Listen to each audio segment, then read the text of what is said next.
Salut tout le monde, c'est Simon, je vous retrouve pour une vidéo, on part du côté de la Liga. Ce coup-ci pour ce week-end, c'est la dernière, non, parce que du coup il y aura la Serie A à refaire, sachant qu'il y en a déjà une de journée en milieu de semaine, mais sinon ce sera la dernière pour le moment, on va dire. La Serie A, je vais être obligé de la faire vendredi, je pense. Si je peux la faire, la Serie A, elle est encore dans l'incertitude pour le moment, la prochaine journée, malheureusement. Donc on y va. On attaque. En fait, j'ai un récapitulatif de la dernière journée. La dernière journée, je vous avais dit de rien jouer, parce que je la sentais pas, cette journée. Et en soi, c'était pas si mal que ça, hein. En termes de bêtes, 5 sur 10, c'est pas terrible, on va dire. En termes de résultats, j'ai quand même 3 scores exacts. Donc au pire, enfin, en final, c'est pas si pire que ça, quoi. Je m'attendais à une plus grosse catastrophe que ça, en soi. Moi, personnellement, je vous avais dit de rien jouer, sauf le Real Barça. J'ai joué juste Villarreal, moi. Et Real Barça, j'avais mis un BTTS en pré-match, et à la mi-temps, j'ai pris un over 1,75 parce que vraiment la cote était ultra élevée. Et comment dire, il y a eu énormément d'occasions en première mi-temps, surtout du côté madrilène quand même la première mi-temps, j'ai trouvé. Après, il y a eu un joueur qui est, je sais même pas comment on peut dire, il y a plus d'adjectifs pour le qualifier, ce Kylian Mbappé, Mboulard, ce que vous voulez, je sais pas trop ce que vous en pensez. Moi personnellement, j'avais jamais vu un joueur être hors jeu 8 fois dans le même match. Je suis même pas sûr que ça existe. Je sais pas la stat, comment c'est possible d'être aussi mauvais, avoir un QI foot si faible. Même quand la défense elle est devant toi, tu à te mettre, hors jeu, hein. Souvent il a eu la ligne de défense devant lui, hein, devant ses yeux, il arrivait à partir, 2 mètres hors jeu. Ce joueur m'épate de plus en plus, c'est un joueur exceptionnel, vraiment, il m'épate de plus en plus. Après quand je dirais que je le résume à être un sprinter, on me tape dessus, mais vraiment, je vois pas trop ses autres qualités, quoi. C'est face à face, il les lobe tous. Quand on voit un vrai neuf en face, c'est la différence, elle s'est jouée là. Enfin, la plus grosse différence, elle s'est jouée là, parce que la Real, à la première mi-temps, il doit en mettre au moins deux des buts, vraiment. Donc, la différence, c'est jouer là, l'intelligence de jeu et un neuf. Un neuf, ça change toute une équipe. Toute une équipe. Le Lewandowski, il est exceptionnel. Il en a même loupé, croqué une belle, mais il est exceptionnel tout au long du match. On a bien vu que ça a fait vraiment, vraiment la différence dans ce classico. Un match, en tout cas, super sympa à regarder. J'ai été content, moi, que le Real se fasse ratatiner. Alors que j'ai toujours été plus Real que Barça à cause de Zizou notamment et de Raúl González, moi que j'étais totalement fan. C'était pas R9, il y en a certains c'est R9, moi c'était Raúl. Euh, mais en soi, voilà, j'étais vraiment content qu'il se fasse laminer sur cette équipe. Moi, personnellement, j'ai du mal. J'ai du mal avec le Real cette saison. Je trouve que ils ont Chouameni au milieu de terrain, je le trouve pas terrible. Que ce soit en équipe de France, je l'ai jamais trouvé terrible. Au fait, un gros physique, ok, très bien. Voilà, le foot actuel, c'est ça, un gros physique. Mais après, qualité technique, pas énormissime.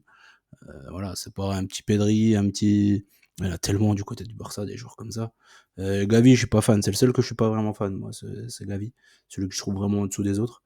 Mais c'est quand même autre chose techniquement le Barça par rapport au Real, vraiment clairement. Je trouve, Kamavinga, il a galéré. La défense, Ferland Mendy, il était catastrophique. Euh, Pourtant, Ferland Mendy, d'habitude, il fait des super matchs, dans les gros matchs, justement. Mais là, c'était pas vraiment génial. C'était pas vraiment génial. T'as Bellingham, on a l'impression qu'il fait la gueule sur le terrain. Il y a Modric qui rentre, il donne deux caviar, ils arrivent à les vendanger. Pauvre Modric, hein, franchement, il doit se sentir vraiment seul. La perte de Toni Kroos, elle a fait énormément de mal à cette équipe, bien plus qu'on aurait pu le penser. Mais je sais pas c'est quoi le pire, entre la perte de Toni Kroos ou l'arrivée d'Mbappé. Je sais pas c'est quoi qui pourrit le plus l'équipe. Mais je pense que Rodrigo, les occasions que Mbappé a eues, il en met minimum deux au fond. Minimum deux, vraiment grand minimum. Donc voilà. Voilà, toujours est-il qu'on va refaire quand même un petit point. Espagnol-Séville, du coup, Séville a gagné. L'Espagnol, j'ai du mal avec eux, de toute façon. Je joue même plus leur match, tout comme Séville d'ailleurs. Je joue plus rien. Villarreal, je commence un peu enfin, je les gère souvent Villarreal quand même. J'ai souvent le bon résultat ou pas loin. C'est pas très compliqué avec Villarreal. Vallecano, Alaves. Là, j'étais parti, bah, du coup, 1-0. On a eu de la chance, hein. Vallecano a pris un rouge assez tôt, plus dans le match. Las Palmas Gérone, je voyais pas Gérone gagner. Gérone cette saison sont pas terribles, du coup ils ont carrément perdu. Leganés Celta, le Celta m'a déçu par contre là. J'ai pas regardé le match par contre, je peux pas trop en dire plus sur celui-ci. Ça me surprend comme que Leganés les écrase comme ça. Retafe Valence, du coup Retafe a bien gagné. Non, ils ont fait je suis trop bête. Ils ont fait un Retafe contre Valence. Valence avait marqué, c'était un hold-up. Ils ont fait deux tirs, je crois, dans le match Valence. Et Retafe, ils se réussi à égaliser en toute fin de rencontre. D'ailleurs, Retafe, cette saison, vraiment, il joue bien. Vraiment bien. Betis Atlético, l'Atlético a encore posé une douille, mais l'Atlético, franchement, qui peut encore blairer cette équipe, je ne sais pas. Sociedad Osasuna, Sociedad a posé une douille, mais bon, c'est pareil, la Sociedad qui joue encore sur eux, je ne sais pas non plus. Les cotes c'était ultra faible, en plus la double chance, ça va rien de jouer ça. Et Mallorca Bilbao, c'était quand même une belle surprise du fait que Mallorca s'est pris un rouge très très tôt, là encore, et Bilbao a réussi à ne pas marquer, ce qui est déjà un bel exploit. Du coup, 3 scores exacts, c'est pas si mal. On attaque la journée 12. Alaves Mallorca pour commencer. Alaves, du coup, j'ai été parti sur une victoire le dernier match contre Valladolid. Ils avaient réussi à faire n'importe quoi. Mallorca cette saison, pour moi, c'est très fort. Euh, je me méfie toujours de Mallorca. Seul petit bémol, ils avaient réussi à perdre une fois à l'extérieur.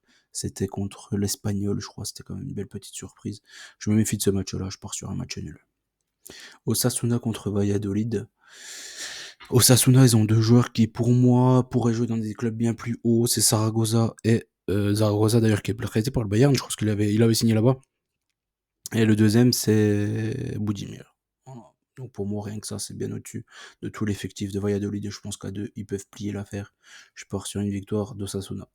Gérone contre... Surtout qu'Osasuna à domicile, c'est vraiment costaud. Gérone contre les Ganes. Gérone, ils font pas mal de contre-perfs. Je les vois pas faire que des contre-perfs tout le temps quand même. Les Ganes, ils viennent de gagner. Gérone, j'ai du mal à imaginer qu'ils vont faire que une saison blanche comme ça, parce que je sais que c'est trop dur hein, pour eux de jouer tous les 3 jours. Quand ton attaquant c'est Stuani, il a 45 ans, donc c'est pas évident.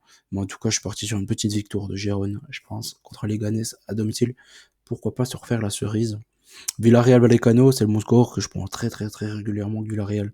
J'hésite entre 2-1 et 3-1. En tout cas, ils ont une belle équipe. Moi, j'aime beaucoup. Donc, je leur refaire confiance là encore avec une petite victoire de 1. Encore du sous-marin jaune. Valence contre le Real. Ah, il y a un truc, je suis pas revenu dessus. Le ballon d'or, du coup, que Vinicius n'a pas eu. C'est Rodri qui l'a eu. Moi, comme je l'ai dit, Rodri, c'est mon joueur préféré. Je trouve que c'est le meilleur joueur du foot. Le joueur le plus intelligent du foot actuel.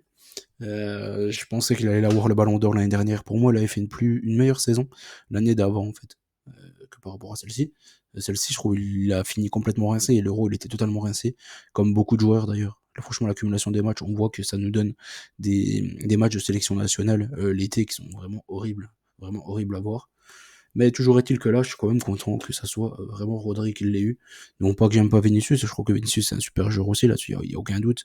Mais je trouve que le Real, c'est pas que Vinicius, quoi.